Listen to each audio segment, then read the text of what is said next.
அழகா இருக்குல்ல? ஆமா. வெயிட்டர், என்ன குடிக்கிறீங்க? என்ன காஃபி?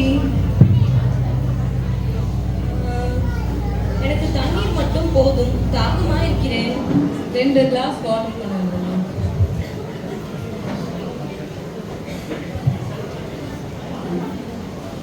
இது என்ன?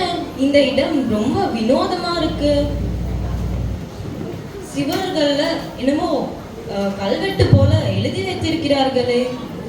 ஐயோ, அது கல்வெட்டு இல்ல, மோட்டிவேஷனல் கோட்ஸ். கோட்டா? கோட் இல்ல சகோதரி, மோட்டிவேஷனல் கோட்ஸ். அதாவது எங்களுக்கு ஒரு மன தைரியத்தையும் உற்சாகத்தையும் தரக்கூடிய மாதிரி வார்த்தைகளை இந்த மாதிரி அங்கங்க போட்டு வச்சிருக்காங்க. எங்களுக்கெல்லாம் அந்த காலத்துல கடவுளோட வார்த்தையே உற்சாகத்தையும் ஊக்கத்தையும் அளிக்கும். ஒவ்வொரு நாளையும் கடந்து போக கடவுளோட வார்த்தையே எங்களுக்கு தெம்பளிக்கும். ஆமா, நான் கேள்விப்பட்டிருக்கேன். நீங்க அந்த காலத்துல எல்லாம் வீடுகள்லையும் சர்ச்சஸ்லயும் ரொம்ப சீக்ரெட்டான பிளேசஸ்லயும் சேர்ந்து தான் கடவுளோட வார்த்தையை கேட்பீங்களாமே. ஆமா ஆமா. உண்மைக்கு சொல்ல போனா அந்த விதத்துல நாங்க ரொம்ப கொடுத்து வச்சவங்க. ஏன்னா உங்களுக்கு இல்லாத பல வழிகள்ல கடவுளோட வார்த்தை எங்களுக்கு அக்சசிபிளா இருக்கு. அப்படியா? என்ன சொல்றீங்க நீங்க?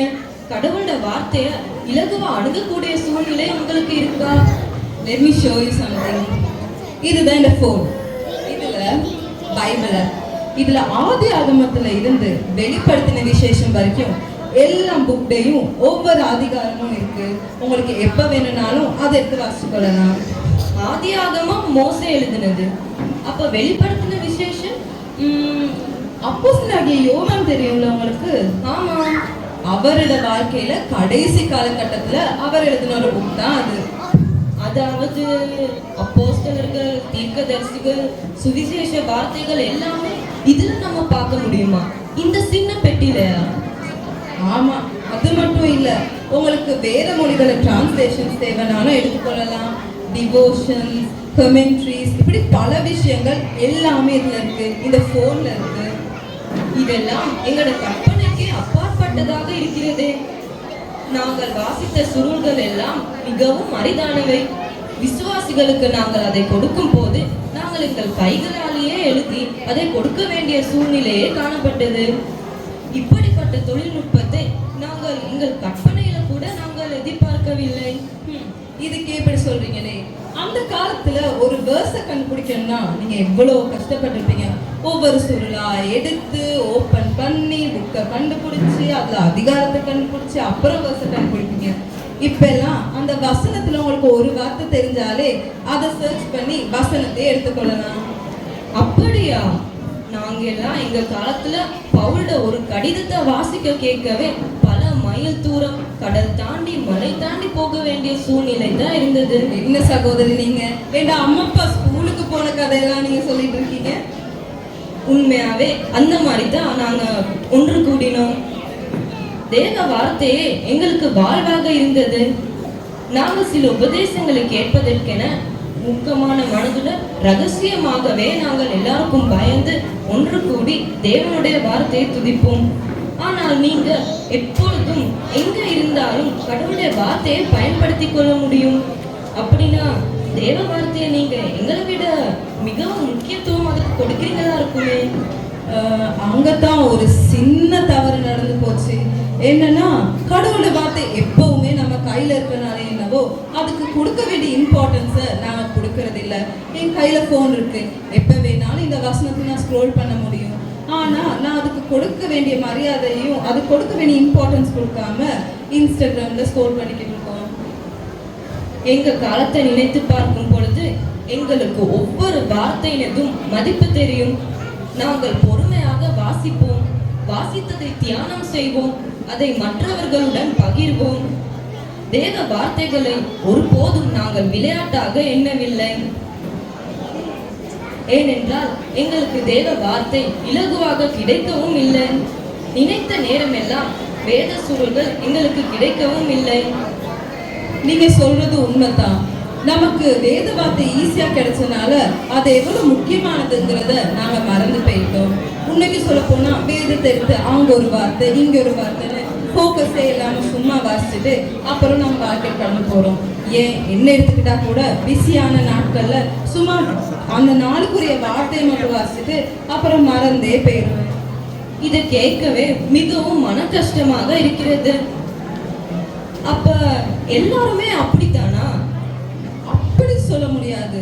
ஒரு சிலவங்க இருக்காங்க ஒவ்வொரு நாளும் பைபிள் வாசிச்சு தியானிச்சு கடவுளோட ஒரு நல்ல ரிலேஷன்ஷிப்ல இருப்பாங்க. ஆனா ஓவராலா பார்த்தா இந்த ஜெனரேஷன்ல நிறைய ஆட்கள் ரொம்ப உலக பிரகாரமான காரியத்துல பிஸியா இருக்கனால இந்த மாதிரி பண்றது இல்ல. கடவுளோட ரொம்ப தொலைவான ரிலேஷன்ஷிப்ல தான் இருக்காங்க. எங்க காலத்துல வார்த்தையை நாங்க எங்க வாழ்க்கையில இருந்து கொஞ்சம் கூட விலக விட மாட்டோம். வார்த்தையே எங்களுக்கு வாழ்வாக இருந்தது. அதற்காக நாங்கள் எங்கள் வாழ்க்கையவே அர்ப்பணிக்க கூட தயாராக இருந்தோம். நாங்கள் எங்களுடைய பெருமைக்காகவோ மற்றவர்களுக்கு காண்பிக்கிறதுக்காகவோ அந்த வார்த்தைகளை மனப்பாடம் செய்யறதில்லை. இங்க என்னன்னா மெமரி வர்ஸ் காம்படிஷனுக்கு மெமரி எல்லாத்தையும் பாடமாக்கி வச்சிருப்பாங்க. அடுத்த நாள் போய் கேட்டா அதையே மறந்துடுவாங்க. எங்களுக்கு பவுல் சொல்லியிருக்கிறார், அவர் சிறையில இருந்த நேரம் எல்லாம் இந்த வார்த்தையே அவருக்கு மாம்சமாக இருந்தது. நாங்கள் இந்த வார்த்தையை மனப்பாடம் பண்ணிக்கிறதுக்கு காரணம் அது எங்களை போருக்கு தயாராக்குகிறது. அந்த போரை நீங்கள் உணர்கிறீர்களா? இந்த வார்த்தைக்கு நீங்கள் உண்மையாக இருக்கிறீர்களா?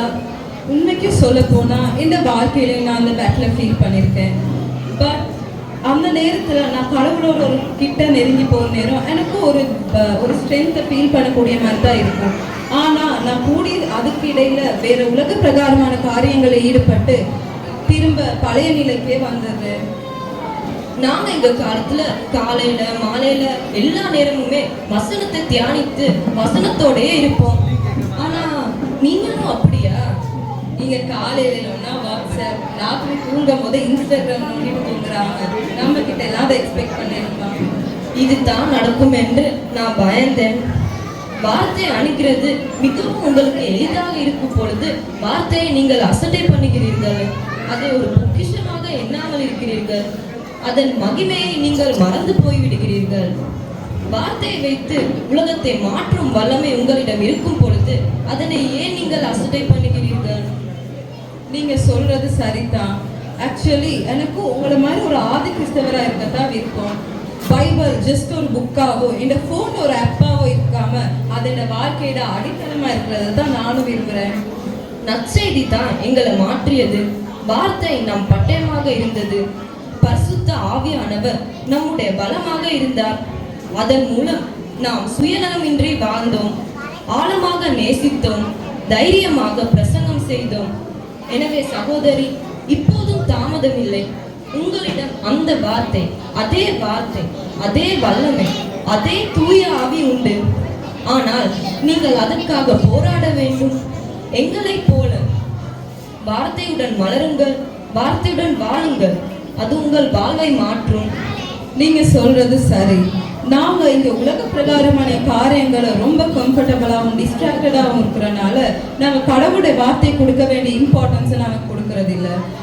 இந்த பைபிள் ஒரு ஜஸ்ட் ஒரு புக்கா இல்லாம இந்த வாழ்க்கையில அது ஒரு அடித்தளமா இருக்கிறதுக்காக இனிமே நான் செயற்படுவேன். இதுவே உண்மையான சீடரின் மனம். வார்த்தையை வைத்து உங்களால் மற்றவருடைய வாழ்க்கையை மாற்ற முடியும். இந்த உலகமே உன்னை எதிர்த்தாலும் உங்களிடம் தேவ வார்த்தை உண்டு. அது மட்டும் போதுமானது சகோதரி. நாங்க 2 பேரும் வேற வேற காலகட்டத்தை சேர்ந்தாலும் நாங்க 2 பேரும் கடவுளுடைய பிள்ளைகள். அதே போல உங்களை பலப்படுத்தின வார்த்தை எங்களையும் பலப்படுத்துவதாக. ஆமென். வாங்க நாங்க சர்ச்சுக்கு போவோம். சரி.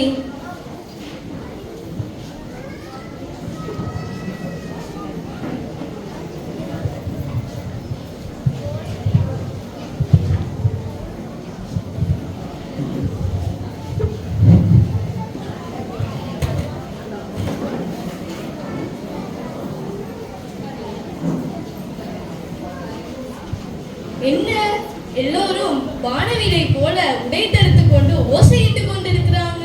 ப்ரோ சும்மா இருங்க, அப்புறம் அஃபெண்ட் ஆகிடும்.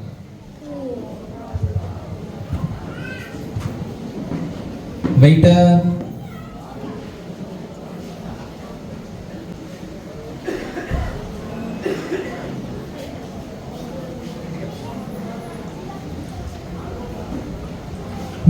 எனக்கு ஒரு டவுட். எங்களுக்கெல்லாம் இந்த காலத்தில் கிறிஸ்டியன்ஸாக இருக்கிறதே ரொம்ப கஷ்டமாக இருக்குது. நீங்கள் உங்கள் காலத்தில் எப்படி கிறிஸ்டியன்ஸாக இருந்தீங்க கொஞ்சம் சொல்ல முடியுமா?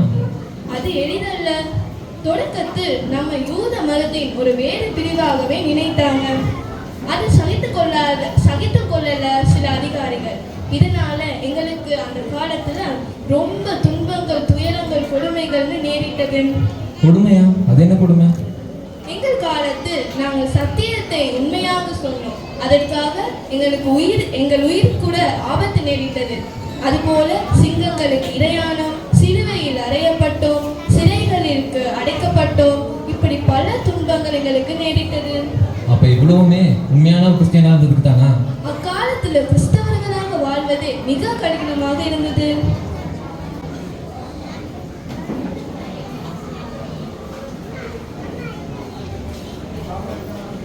அந்த காலத்தில் கிறிஸ்டியன்ஸ் எவ்வளோ தைரியமாக இருந்திருக்காங்க. பட் இந்த காலத்தில் பார்த்தீங்களா, நம்ம உண்மையாக இருந்தாலே பிரச்சனை தான். நம்ம ஸ்கூல்லேயும் சரி, ஒர்க்லேயும் சரி, நம்ம உண்மையாக வாழ்றது ரொம்பவே கஷ்டமாக தான் இருக்குது. சில டைம்ஸ் நாங்கள் வாழ்கிறதுக்காக இந்த வார்த்தையை கூட மாற்ற வேண்டியதாக தான் இருக்குது. வார்த்தைகளை மாற்றுவீர்களா? வானம் பூமி ஒளிந்து போனாலும் வார்த்தைகளும் ஒளிந்து போகாதுன்னு கிறிஸ்துவின் வார்த்தை இருக்கும் போது எப்படி வார்த்தையை மாற்றுவீர்கள்? அப்படி இல்லை, நாங்கள் வார்த்தையை மாற்றுறதுன்னு இல்லை, நாங்களும் சொசைட்டியோட ஒத்து போக வேண்டியதாக இருக்குது. அதனால தான் நாங்கள் நினைக்கிறோம். ஆமாம் ஆமாம், உங்கள் நிலையும் நியாயமானது தான். ஆனால் கர்த்தருடைய வார்த்தையை நாங்கள் கண்டிப்பாக ஏற்றுக்கொள்ள வேண்டும். ஆமாம் ப்ரோ, நீங்கள் சொன்னது உண்மை தான். ஆனாலும் நீங்கள் ஃபிசிக்கலாக துன்பப்பட்ட மாதிரி நாங்களும் இமோஷனலாக இந்த காலத்தில் துன்பப்பட்டுக்கிட்டு தான் இருக்கோம். கடவுள் சொன்ன மாதிரி என் நாமத்தினால் நீங்கள் எல்லாரும் வெட்கப்படுவீர்கள்னு ஏசப்பா சொன்ன மாதிரி நாங்களும் என்னத்தான் வெட்கப்பட்டாலும் ஏசப்பாக்காக ஏசப்பாடு செய்தியை பரப்பணும்னு நான் ஆசைப்படுறேன். நீங்கள் எல்லோரும் ஒன்று கூடுற திருச்சபைகள்ல நீங்க இவ்வாறான பாடுகளை பற்றி கலந்துரையாடி வார்த்தைகளை நிலைத்திருக்க முயற்சி செய்யுங்கள். சத்தியத்தையும் உண்மையாக வெளிப்படுத்துங்கள். நீங்கள் அன்பாகவும் சத்தியமாகவும் வார்த்தைகளை வெளிப்படுத்துவதே ஒரு கிறிஸ்தவனுக்கு உண்மையானது. ஆமாம், ஐ திங்க் இந்த காலத்தில் இருக்க சர்ச்சஸில் கூட இந்த உண்மையை சொல்லாதனால தான் பல பிரச்சனைகள் ஏற்படுதுன்னு நான் நினைக்கிறேன்.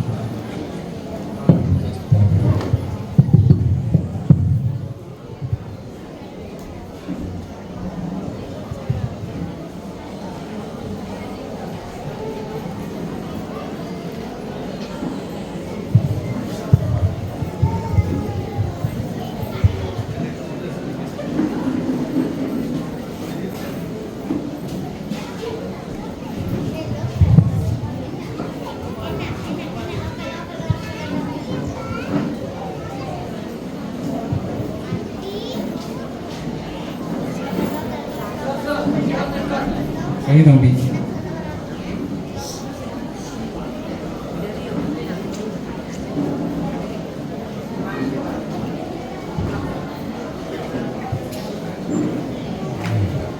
அடடா, என்ன இந்த இடம் இவ்வளோ பிரம்மாண்டமாக இருக்கிறது, அழகாக இருக்குது. ஆனாலும் கொஞ்சம் வித்தியாசமானதாக இருக்கிறது. இங்கே தான் இந்த சகோதரர் என்னை வர சொன்னார். ஆனால் இன்னும் அவரை காணவில்லையே. 5ஆம் மணி வேறு ஆகிறது. எங்கே அவர்? Bro, hi bro. என்ன கதை? சாரி ப்ரோ, லேட் ஆயிடுச்சு. ஆமாம், வார வழியில் ஒருத்தன் ஆக்சிடென்ட் ஆகிட்டான். எல்லாம் செத்துட்டான்டான்னு கத்துறாங்க தவிர ஒருத்தரும் ஹெல்ப் பண்ணல. சரி பாவமே அப்படின்னு சொல்லி ஹெல்ப் பண்ணணும் இல்லையா, அதான் ஹெல்ப் பண்ணிட்டு வந்தேன்.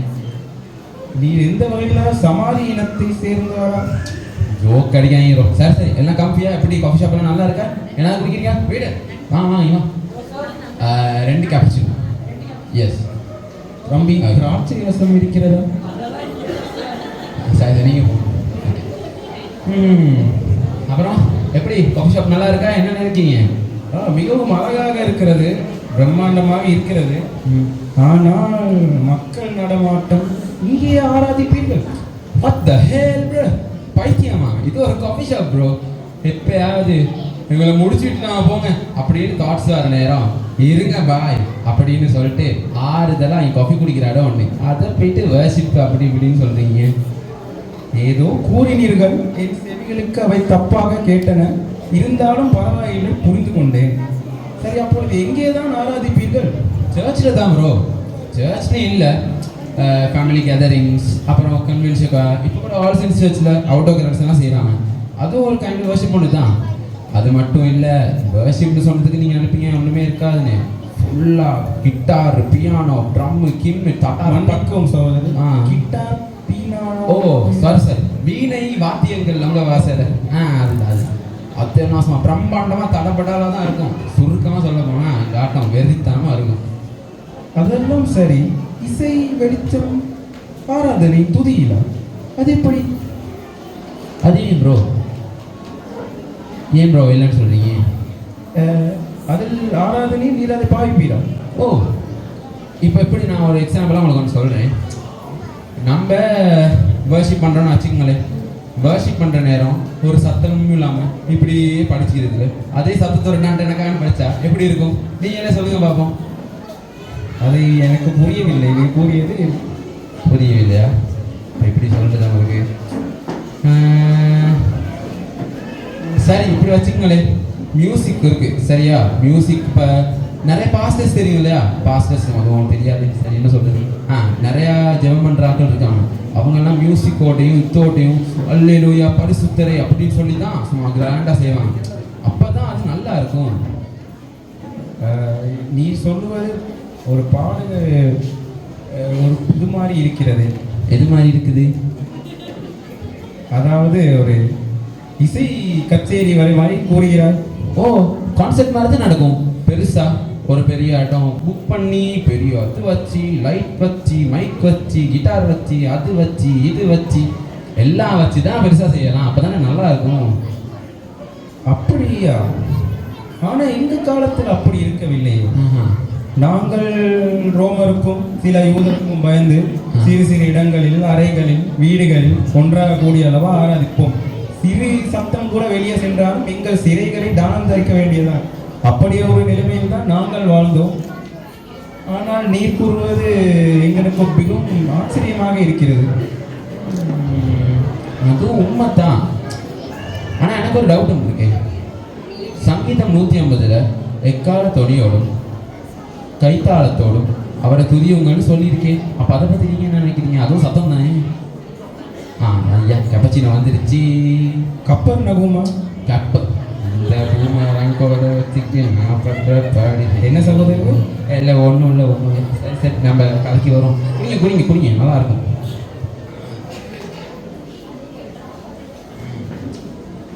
சரி, நான் கதைக்கு வரேன்.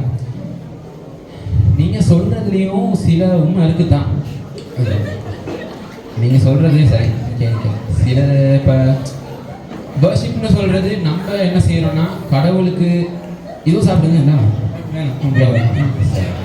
இப்போ நம்ம கடவுளுக்கு செய்கிறோமோ இல்லையோ நம்மளை சாட்டிஸ்ஃபை பண்ணுறதுக்கு செய்கிறோம் அப்படின்னு எனக்கு தோணும். இப்போ நீங்கள் சொன்ன மாதிரி தான். இப்போ நான் அதை புரிஞ்சுக்கிட்டேன். இங்கே உள்ள ஆக்கள் புரிஞ்சுக்கிட்டாலும் தெரியல. சின்ன பிள்ளைங்களா சத்தம் போடக்கூடாது, சாண்டா சாக்லேட் தர மாட்டாரு. இப்போ சொன்ன மாதிரி நீங்கள் நீங்கள் சொன்ன மாதிரி இப்போ சத்தம் இல்லை அப்படி இப்படிலாம் சொன்னீங்க தானே. இப்போ சென்டா சார் அப்போ நீங்கள் சொன்ன மாதிரி இதுதான் நம்மளை சாட்டிஸ்ஃபை பண்ணிக்கிற மாதிரி எனக்கு ஒரு ஃபீல் வந்திருக்கு. நம்ம கடவுளுக்காக செய்கிறோமா இல்லாட்டி நம்மளுக்கே நம்ம சாட்டிஸ்ஃபை பண்ணிக்கிற மாதிரியும் அப்படிதான் எனக்கு இருக்குது. அப்படிதான் சகோதரர். ஆராதனை என்பது அது என்னுடைய வாழ்க்கையில் கலந்தது. அது எங்களுடைய வாழ்க்கையில் இருந்தால் வரக்கூடியது உத்தமமாக உண்மையுமாக செய்ய வேண்டிய ஒரு காரியம். அதை நாங்கள் கர்த்தருக்கு செய்கிறோமா அல்லது எங்களுக்கு செய்கிறோமா அல்லது பார்வையாளருக்கு செய்கிறோமா என்பது மிக முக்கியமான காரியம். இப்பொழுது சொல்லுவென்றால் உதாரணமாக எரிகோவின் பட்டணம் மதில்களை இடிந்து கொண்டது துதியினால் தானே. சகோதரர் ஒருமித்து வாசம் செஞ்சு அதனால வருகிற துதி அதே அந்த ஆராதனை. அப்பொழுது கர்த்தருடைய மகிமை இறங்கி வருகிறது. அந்த அளவு ஒரு வல்லமை அந்த ஆராதனைக்கும் துதிக்கும் இருக்கும் பொழுது அதை வீணடிக்கிறதுக்கும் பொழுதுபோக்குறதுக்குமாக நாங்கள் அதை பயன்படுத்தும் போது அது கடவுள் கொடுத்த அந்த ஆயுதமே அங்கு எதற்கு அப்படின்னு ஒரு கேள்விக்கு நாங்கள் ஆளாகிறோம் அல்லவா. அதனால் நான் உங்களுக்கு சொல்வது சகோதரி, வழிவிலகி செல்ல வேண்டாம். வழிவிலகுவது இப்பொழுது நடக்கிறது என்று நீங்கள் கூறுவதில் எனக்கு புரிகிறது. ஆராதனை என்பது அது சில நேரங்களில் எமக்குள்ளாக நடக்கிற ஒரு விஷயமாகவும் இருக்கலாம். நாங்கள் உள்ளந்திரியங்களை பூட்டி எங்கள் தேவநாயகத்தினை முழு பலத்தோடும் முழு இருதயத்தோடும் முழு ஆத்மாவோடும் நாங்கள் ஆராதிக்கிற நேரமே அந்த ஒரு ஆராதனை, உண்மையான ஆராதனை இருக்கிறது. அதில் நீர் சொல்லும்படி இசை வாத்தியங்கள் கருவிகள் நீங்கள் பயன்படுத்தலாம். ஆனால் நீங்கள் எதற்காக அதை பயன்படுத்துவீர்கள் என்பது ஒரு முக்கியமான காரியமாக இருக்கிறது. அதை நீ புரிந்து கொண்டிருப்பீர்கள் என்று நான் நினைக்கிறேன். உண்மைதான். இப்போ காலத்தில் நீங்கள் பார்த்தீங்கன்னா நிறையா கடவுளுக்கு துதி செய்கிறோன்னு பேரில் கான்செப்ட் வச்சு டிக்கெட் விற்று அதில் காசு கொண்டு வந்து அதில் மக்களுக்கு ஒரு என்டர்டெயின்மெண்ட்டை கொடுத்து செய்கிறாங்களே தவிர கடவுளுக்காக செய்கிறாங்கன்னு எனக்கு தெரியும். எல்லாரையும் நான் அது பண்ணலை, பட் எல்லாருமே நல்லவங்களை கெட்டவங்க எனக்கு தெரியாது. ஆனால் இப்போ நிறைய இடங்களில் நீங்கள் சொல்ல போனால் நிறையா பிரம்மாண்டமாக நீங்கள் சொன்ன மாதிரி வெளிச்சம் அதெல்லாம் வச்சு நிறைய பேர் அப்படி செய்கிறாங்க. ஆனாலும் நீங்கள் சொல்கிற மாதிரி இப்போ இந்த ஜெனரேஷனுக்காக நீங்களும் ப்ரே பண்ணிக்கோங்க, நானும் ப்ரே பண்ணுறேன். கடவுள் எல்லாத்தையும் பார்த்துக்குவாரு. நிச்சயமாக சகோதரி, உங்களுடைய சந்ததியினர் இதை புரிந்து கொள்ளும் என்று நான் ஜெபிக்கிறேன். அப்பொழுது கர்த்தருடைய சமாதானம் கிருபையும் உங்களோடு எப்பயும் இருக்கட்டும். உங்களிடம் இருப்பதாக. ஆமென். சாமி நம்ம பாசை பேசுது. ஆமென். இப்பொழுது என்ன செய்ய போகிறோம்? இப்போ எவ்வளோ நேரம் சொல்லிக்கிட்டே இருந்தீங்க ஒரு விஷயம் வர்ஷிப் பண்ணதான். வாங்க போவோம் சர்ச்சுக்கு. ஆலயம் போய் தொல்ல வாரும் என்ற தோழி ஆனந்த பரவசம் அருமாத்து வந்து. இப்போ இங்கே நீங்கள் பார்த்ததையும் கேட்டதையும் நீங்கள் பார்த்துருப்பீங்கன்னு நினைக்கிறேன். அதுலேருந்து நான் படித்த பாடம் என்னென்னா, இந்த காஃபி ஷாப்புக்கு வர எல்லாரையும் அன்போடையும் தேவனுடைய வார்த்தையோடையும் பகிர்ந்து கொள்ளணும். தேவனுடைய வார்த்தையை பகிர்ந்து கொள்ளணும். இன்னையிலேருந்து நான் எடுக்கிற தீர்மானம் இது. நீங்கள் இன்னையிலேருந்து என்ன தீர்மானம் எடுக்க போறீங்க?